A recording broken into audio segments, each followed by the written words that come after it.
साथियों नमस्कार, जय हिंद, वंदे मातरम। बात कुछ नहीं, लेकिन फिर भी बोलना पड़ता है। हालांकि बहुत बड़े पदेन हैं। एक तो सेकंड लार्जेस्ट आईपीएस के रैंक पे हैं और दूसरा केंद्रीय मंत्री हैं। ऐसे ऐसे एक बार नहीं, मुख्यमंत्री भी इसी में हैं।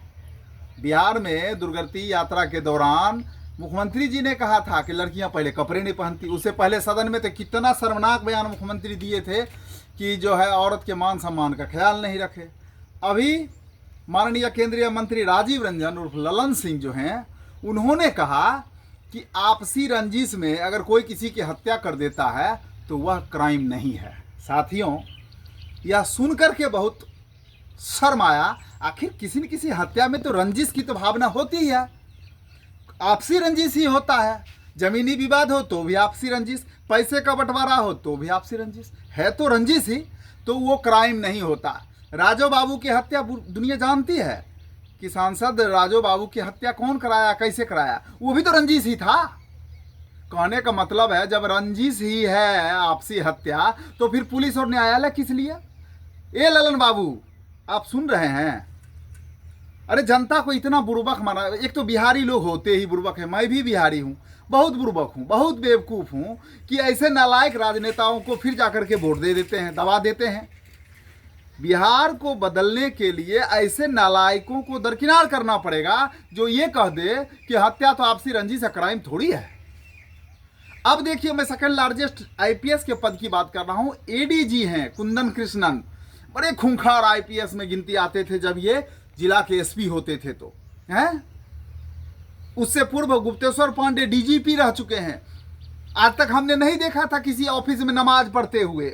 गुप्तेश्वर पांडे बेचारे ऑफिस में नमाज, क्या कारण था कि ऑफिस में नमाज पढ़ते थे और आज वो पियर का ललका कपड़ा चोला पहन करके सत्संग कर रहे हैं? तो चलिए ठीक है, सबका निजी जिंदगी है, लेकिन पद पे रहते हुए मैंने उनका वीडियो कई बार देखा। ऑफिस में वो नमाज पढ़ रहे थे। अरे भाई, हद हो गई है। डीजीपी हैं आप। आज एडीजी का जो बयान, कुंदन कृष्णन जी का बयान, मैं उस पर आ रहा हूं।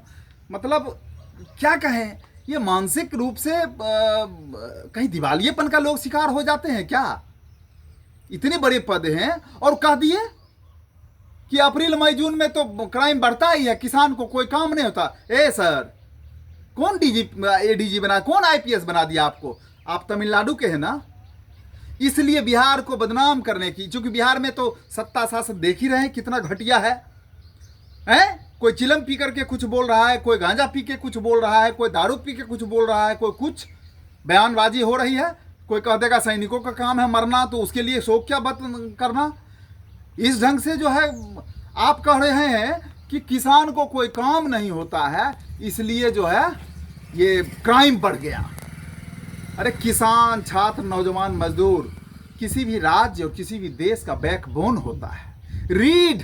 और भारत तो किसानों का देश है, भारत तो गांव का देश है। यहाँ 80% डिपेंडेंसी किसानों के ऊपर है। आज किसान अगर अनाज पैदा ना करे तो कुंदन कृष्णन जी आप क्या खाइएगा? तितिर बटेर मार करके क्या को तितिर बटेर मारिएगा आप? वो भी खत्म हो जाएगा, फिर क्या कीजिएगा? बड़ी शर्म की बात है। इतने बड़े पद पे एडीजी, सेकंड लार्जेस्ट आईपीएस का रैंक, और उसके बाद इतना शर्मनाक बयान, जितनी निंदा की जाए। किसानों का मजाक उड़ा दिया, बिहारी किसानों का, बिहार के किसानों का, कि किसान क्राइम करते हैं। अरे किसान जब क्राइम करते हैं तो हथियार लेकर के जो गोली चला रहा है, जो लूट रहा है, जो बैंक डकैती कर रहा है, रोड पे जो रोबरी कर रहा है, फिर वो क्या है? वो कौन है? किसान हल जोतने वाला, धान रोपने वाला, किसी को फुर्सत नहीं है धान रोपने और गेहूं काटने या अपने फसल से, अपने खेत से, और आप कह रहे हैं किसान क्राइम करता है। इसको जनता संज्ञान ले। देखिए, शासन व्यवस्था संज्ञान नहीं लेगा ना नीतीश, चूंकि नीतीश के मंत्री खुद कह रहे हैं कि आपसी विवाद में जो क्राइम होता है वो तो हत्या जो होता है वो क्राइम है। कोई क्राइम नहीं है, वो हत्या करना आपसी विवाद में क्राइम नहीं होता है। एक मंत्री कह रहे हैं, एक एडीजी लॉ एंड ऑर्डर कह रहे हैं, जो किसान के पास कोई काम नहीं है इसलिए अपराध बढ़ जाता है, मतलब किसान अपराधी है, किसान क्रिमिनल है।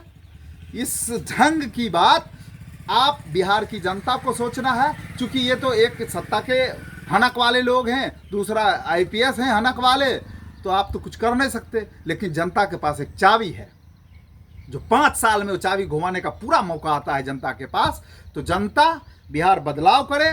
बिहार में जब तक बदलाव नहीं होगा, ये जो 35 साल के सुशासन में आपने देख लिया खेला, वो उसके ऊपर दोष मरते हैं। यहाँ तक ये जो बड़का झूठा पार्टी है, अब लगा हुआ है नेहरू जी को कोसने में, इंदिरा जी को कोसने में। अरे वो आएंगे क्या?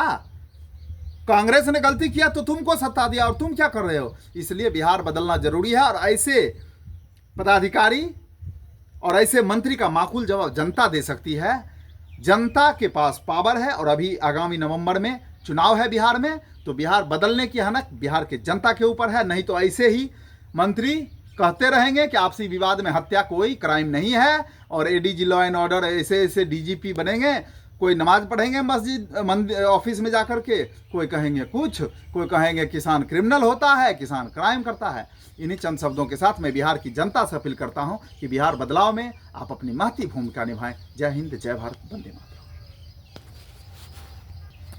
पॉज कर दिए ना? अरे अब रिकॉर्डिंग शुरू हुआ हो।